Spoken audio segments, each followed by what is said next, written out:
Dr. Phil, seorang host acara televisi, suatu ketika kedatangan tamu dan sombong sekali tamunya itu. Bahkan kemudian dia mengatakan bahwa ibunya tidak relevan. Karena apa? Karena tidak memiliki banyak follower. Sedangkan dia banyak follower. Dr. Phil kemudian mengatakan, the bigger the star, the smaller the ego. Sesungguhnya orang-orang yang semakin terkenal, egonya semakin mengecil. Nah, seperti apa orang-orang yang pura-pura pintar, saya kira perlu kita ulas pada kali ini. Dan beberapa orang mengatakan kepada saya, itu bukan pura-pura pintar, tapi itu sok pinter namanya. Dan mereka adalah orang yang bersombong dalam kebodohannya.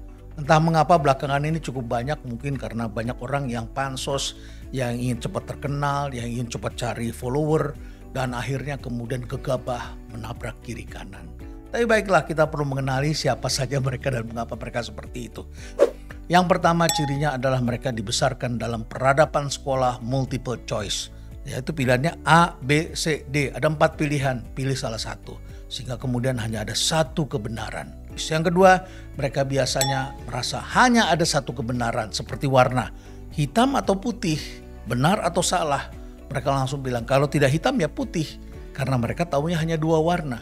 Padahal di antara hitam dan putih itu ada banyak warna termasuk abu-abu. Kemudian yang ketiga, mereka bersuara keras tapi tidak dianggap oleh orang lain. Kenapa begitu? Ya orang juga tidak mau menganggap karena orang ini tengah berkelahi dengan dirinya sendiri. Dan egonya sangat besar sekali dan merasa dirinya adalah jago dalam segala hal. Nah yang keempat, mereka biasanya adalah orang yang beranggapan pintar karena bisa mendapatkan banyak follower. Yang kelima, mereka lebih banyak fokusnya pada how daripada mereka mencari why. Jadi mereka ingin melompat pada kesimpulannya. Misalnya saja ketika membahas tentang warung abnormal banyak ditutup dan mereka langsung mengatakan, wah itu ditutup kenapa? Karena target segmennya tidak jelas, pricingnya begini, konsumennya begini. Ya itulah marketing 101, dia tidak cari dulu why-nya. Tapi dia langsung melompat kepada how-nya. Atau sama saja dengan thrifting lah, sebagian orang langsung menyimpulkan itu pakaian bekas. Tapi sebetulnya setelah kita kaji ini merupakan sampah dari fast fashion. Kalau kita nggak dalami, kita nggak paham ya kita akan kemudian mengambil keputusan begitu cepat melompat dan kita pikir kita benar. Dan seperti ini biasanya sangat menyesatkan. Kemudian yang keenam, mereka biasanya yakin sekali, berani sekali. Namanya juga orang tahu sedikit. Kalau tahu sedikit ya kita berani sekali. Tapi begitu kita tahu banyak biasanya kita merasa rasanya kita belum apa-apa. Yang ketujuh, orang-orang seperti ini biasanya cepat sekali merasa kecewa. Saya kecewa kata mereka. Kenapa begitu? Makanya saya perlu ingatkan kalau suka jangan terlalu suka. Kalau senang jangan terlalu senang, biasa saja. Nanti Anda akan cepat kecewa. Jadi cepat kecewa kenapa? Karena mereka juga terlalu cepat menarik kesimpulan. Yang kedelapan, mereka biasa berpikirnya linear. Linear itu garis lurus begitu. Jadi kita ingin menyederhanakan segala sesuatu. Habis A maka B, B maka C. Nah yang kesembilan, di luar garis lurus ini kita anggapnya error begitu. Padahal error ini bisa jadi adalah anomali. Apalagi errornya tinggi sekali. Itu adalah outlier. Dan orang-orang yang berpikir linear gak mau pusing dengan outlier itu. Harus dibersihkan. Dan ini salah. Padahal para ahli belakangan menyimpulkan dan menemukan outlier ini adalah sesuatu yang memberikan insight dalam sains yang sangat penting sekali. Dan ke-10, mereka berpikirnya adalah convergent. Menyempit begitu, hanya ingin mendapatkan satu jawaban saja. Padahal dalam era sosial media, teknologi seperti ini, dalam peradaban yang disruptif yang memisahkan masa lalu dengan hari esok, kita melihat ada kebenaran masa lalu, ada kebenaran masa depan. Ada kebenaran yang kita percaya karena satu alasan tertentu dan ada kebenaran lainnya. Dan inilah yang disebut sebagai berpikir divergent. Jadi divergent itu biasanya dimiliki oleh siapa? Mereka yang memiliki perspektif yang luas, yang senang membaca buku, senang dengan art and science, senang eksplorasi lah kurang lebih seperti itu. Jadi Anda jangan buru-buru langsung ingin menyimpulkan dengan pendekatan yang bersifat convergence. Contoh dalam kehidupan ini semakin banyak kita melihat ada beberapa kebenaran dan selalu bertengkar satu sama lain. Anda masih ingat kan ketika pada tahun 2016 tiba-tiba Indonesia mengenal taksi online, ojek online. Yang marah siapa? Mereka yang tinggal di pangkalan. Taksi-taksi resmi itu marah terhadap ojek online dan juga taksi online. Padahal ini ada 2 kebenaran dan saya katakan inilah yang disebut sebagai era baru, sharing resources. Jadi lama-lama akan bergabung juga dan sekarang terbukti bergabung. tetapi kita tetap memerlukan ojek-ojek pangkalan. Kita tetap memerlukan taksi-taksi yang kita kenal. Jadi hidupnya memang ada dua-duanya sama-sama benar.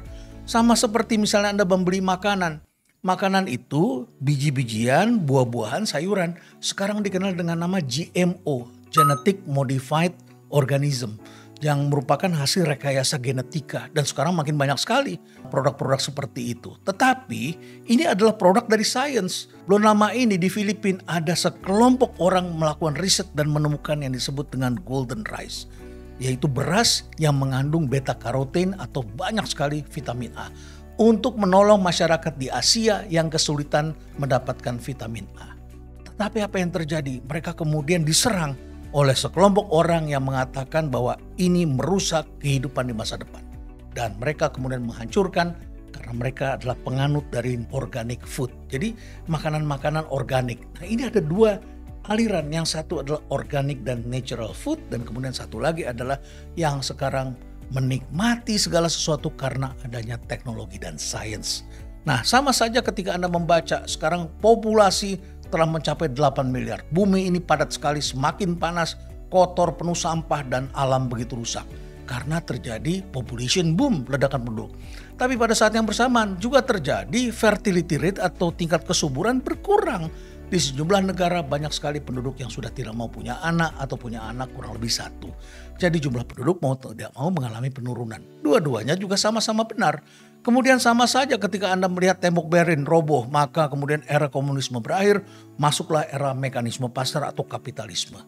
Tapi Vietnam tidak mau menyebut dirinya sebagai negara kapitalis, tapi juga tidak mau menyebut dirinya sosialis atau komunis. Mereka mengatakan negara kami adalah mekanisme pasar di bawah kepemimpinan sosialisme. Bingung kan Anda? Karena sebagian orang masih mengatakan kalau tidak kapitalis komunis. Pasti ini komunis katanya. Karena mereka berpikirnya hitam atau putih.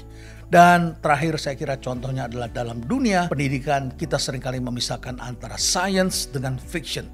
Padahal dua-duanya hidup berdampingan. Jadi inilah yang sekarang kita lihat. Segala sesuatu yang berdasarkan dari imajinasi, dari dunia fiksi, sekarang sudah mulai menjadi science. Science dan fiction hendaknya jangan dipisahkan. Akhirnya saya ingin menutup dengan apa yang disampaikan oleh tokoh-tokoh hebat. The truly intelligent person is one who can pretend to be a fool in front of the fool who pretends to be intelligence. Jadi orang-orang yang benar-benar cerdas adalah mereka yang tidak menonjolkan kepintarannya di depan orang-orang yang berpura-pura pintar. Dan Imam Syafi'i pernah mengingatkan bahwa lebih baik kita berdebat dengan 100 orang pintar daripada berdebat dengan satu orang bodoh. Karena orang bodoh tidak memiliki landasan ilmu. Itu sebabnya kita selalu harus menghindari perdebatan-perdebatan yang tidak penting. Daripada kemudian kita menghabiskan energi dan kemudian kita menjadi sama dengan mereka. Stay relevant.